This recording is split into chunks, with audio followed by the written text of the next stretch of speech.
여러분 안녕하십니까? 비어있어 보여도 속이 꽉 차있는 시사 깡통입니다. 여러분의 구독과 좋아요 그리고 공유가 여러분의 주변을 바꿀 수 있습니다. 꼭 부탁드립니다. 공수처법과 연동형 비례대표제를 골자로 한 선거법 개정을 둘러싸고서 여야 간의 극한 대립이 격화되는 가운데 바른미래당 비당권파인 변혁 소속 의원들이 탈당하고서 만든 새 당의 당명을 새로운 보수당이라고 짓는 등 정치권이 계속해서 매우 숨가쁘게 돌아가고 있습니다. 먼저 국회 본회의장 앞에서 여권의 기습 본회의 상정에 대비해 무기한 농성 이틀차에 접어든 황교안 자유한국당 대표는 12일 대한민국이 벼랑 끝에 있다. 좌파 독재 세력들의 횡포가 극에 달했다. 결사항전으로 맞서 싸우겠다고 재차 다짐했습니다. 황 대표가 무기한 농성을 벌린 장소에는 나를 밟고 가라 라는 붉은 글씨에 대형 플랜카드가 깔려 있습니다.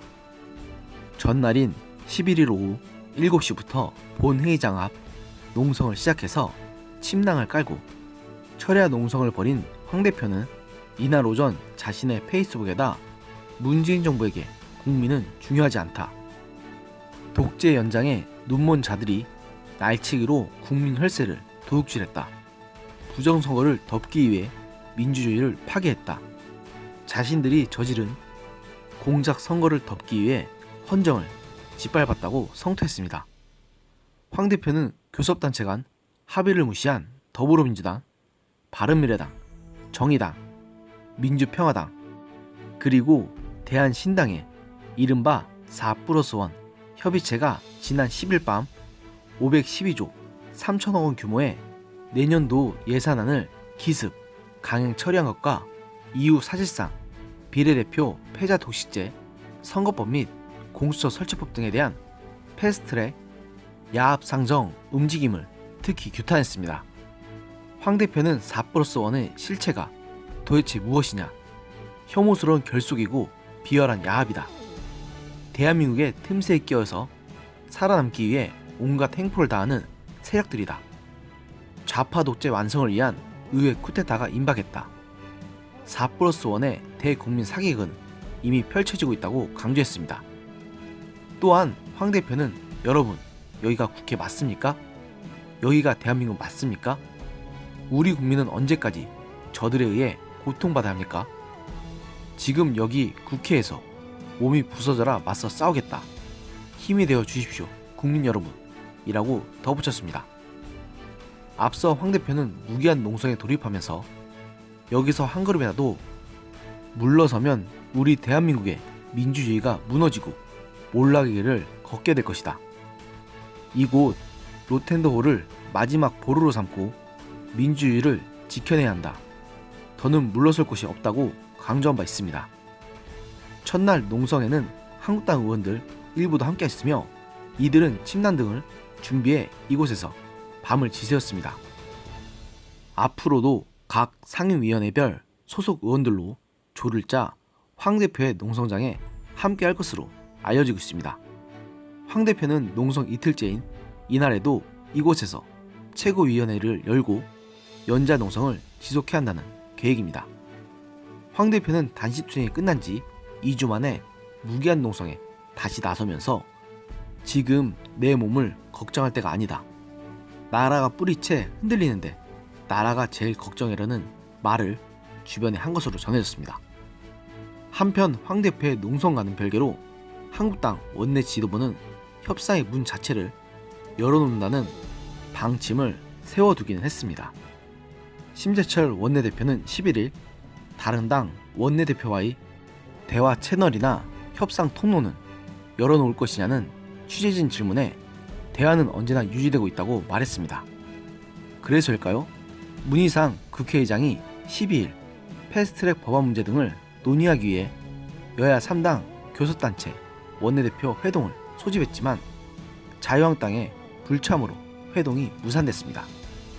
문 의장은 이날 오후 5시 30분 3당 원내대표를 의장실에 소집했지만 더불어민주당 이인영, 바른미래당 오신환 원내대표는 참석하고 한국당 심재철 원내대표는 끝내 모습을 드러내지 않은 것으로 전해지고 있습니다. 문희장과 이인영, 오신환 원내대표는 1시간가량 심 원내대표를 기다리면서 국회 현안에 대해 의견을 교환했다고 전해집니다. 하긴 대놓고 한국당은 없는 것이나 마찬가지로 취급하는데 거기에 참석할 의미를 못 느낀 것 같습니다. 이날 회동이 무산됨에 따라 문 의장은 13일 오전 10시 3당 원내표를 다시 불러 본회의 개의 시점과 패스트트랙 법안 상정, 처리 방안 등에 대해 여야 합의를 촉구할 방침입니다. 문 의장은 두 원내대표에게 빠른 시일 안에 임시국회, 의사 일정 등에 대해 완전히 합의하라, 각 당 의견을 들어 본회의 일정을 어떻게 할지 판단하겠다고 말했습니다. 이인영 원내대표는 회동 무산 후 기자들과 만나 내일 만나봐야 한다, 한국당과 의사 일정 협의 문제도 있다고 말했고, 오 원내대표 역시 내일 오전 10시에 만나기로 했다고 밝혔지만 신 원내대표가 기자들에게 회동 불참 이유에 대해 의사 일정을 일방적으로 잡은 상태에서 통제하는 것은 아니지 않느냐, 이건 제1야당 원내대표를 인정해주는 모습이 아니다라고 강한 불만을 토로해서 회동이 성사될지는 미지수입니다. 민주당이 공직선거법 개정안과 검찰개혁 법안 등 패스트트랙 법안 등의 상정 처리를 위해 본회의 개의를 요청한 사항에서 13일 3당 원내대표 회동은 향후 국회 사항의 분수령이 될 전망입니다. 이렇게 여야 간의 대치 국면이 극한으로 치닫는 와중에 바른미래당 비당권파 의원들은 자신들이 창당할 신당의 이름을 새로운 보수당으로 확정했습니다. 하태경 창당준비위원장은 이날 창준이 비전 회의를 열고 경론을 통해 난 결론은 그동안 써온 변화와 혁신을 살려 새로운 보수당, 약칭 새 보수당으로 정했다고 발표했습니다.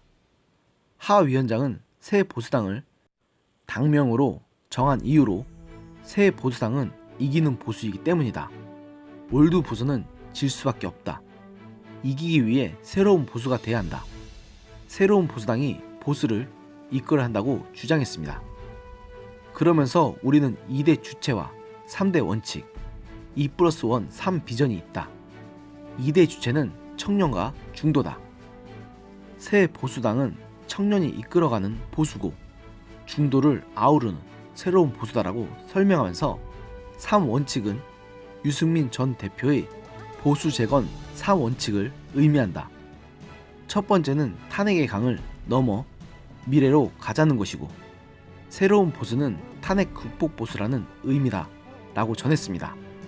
이어 하 의원은 두 번째는 자유뿐만 아니라 새로운 시대정신인 공정을 앞세우는 보수가 돼야 한다.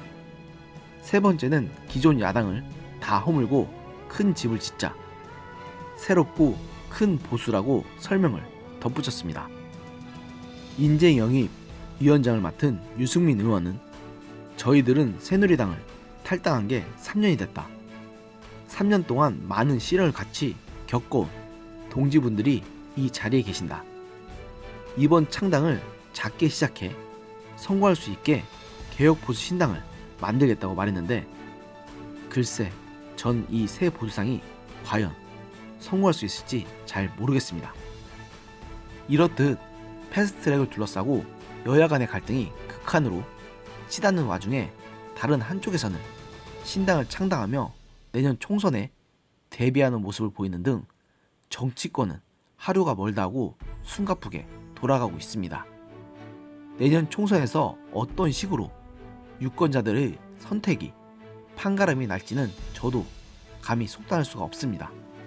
하지만 한 가지 확실한 건 지금 국민들은 더 이상의 분열과 대립보다는 안정을 통한 경제 문제 해결과 안보 문제의 안정화를 바라고 있다는 사실입니다. 저 역시 마찬가지고요. 그러기 위해서는 나만 잘났다는 식의 독자 노선 고수와 신당 창당보다는 최대한 뭉치고 연대하는 방향으로 가는 것이 맞다고 봅니다. 그것이 지금 범여권에 맞서 피 터지게 싸우는 한국당을 외면하는 새 보수당이 결코 곱게 보이지 않는 이유입니다. 오늘의 영상은 여기까지였습니다. 들어주셔서 감사합니다.